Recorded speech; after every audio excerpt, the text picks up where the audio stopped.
সম্প্রতি খুলনা থেকে ৩০-৩৫ কিলোমিটার দূরে বটিয়াঘাটা উপজেলার একদম চালনা নামক এলাকাতে আমরা ছোট্ট একটা নদী বেষ্টিত বাজারে গিয়েছিলাম। দেখলাম এখানে ব্রিজের পাশে রামপাল বিদ্যুৎ কেন্দ্রের ঠিক অপোজিটে এখানে কিন্তু কাঁঠালের একটা ছোট্ট মার্কেট বসেছে, পাশাপাশি এখানে কিছু কাঁচামালও বিক্রি করা হয়।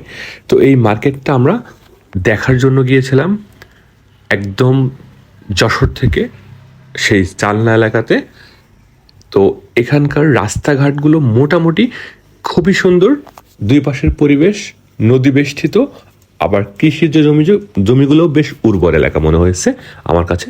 এবং এখানকার একটা চালনা ফেরিঘাট আছে, যেখান থেকে আমরা ফিরে আসার পথে সকালে নাস্তাটা সেরে নিয়েছিলাম পরাটা ডিম ভাজি দিয়ে।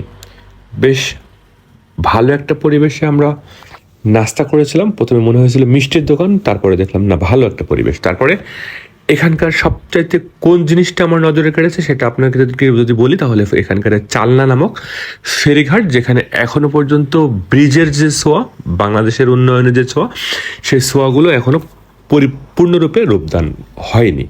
যেখানে ট্রলারই প্রতিনিয়ত যানবাহনের একমাত্র বাহন, মানুষজন ভ্যান, মোটর সাইকেল এবং এক ইজি বাইক থেকে শুরু করে বেশ কিছু যানবাহন এই ধরনের বড় বড় ট্রলারে করে প্রতিনিয়ত পারাপার হয়।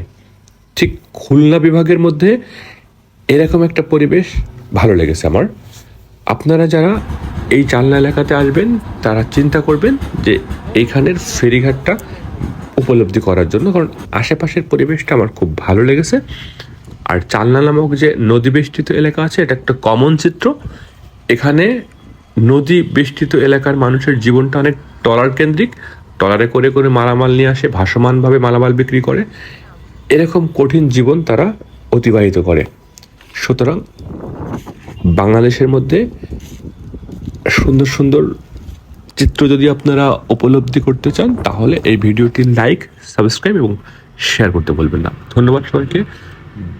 দেখা হবে এরকম ধরনের আরও কোনো নতুন নতুন ভিডিও নিয়ে। আসসালামু আলাইকুম। দেখা হবে নেক্সট কোনো ভিডিওতে।